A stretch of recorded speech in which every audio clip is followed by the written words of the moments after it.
Hi guys, good morning everyone. So karon di ay mag-drawing ko is nakuya ba itong drawing which is kani. Ayun, at natay mga kuandre is ito lang need nga gamiton is pencil or notebook or something nga pwede drawingan. So guys, let's go.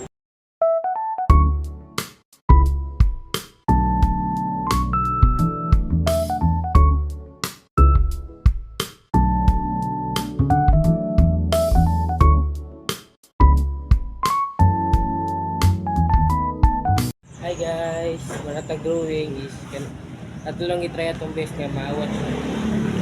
Which is kani. Thank you guys.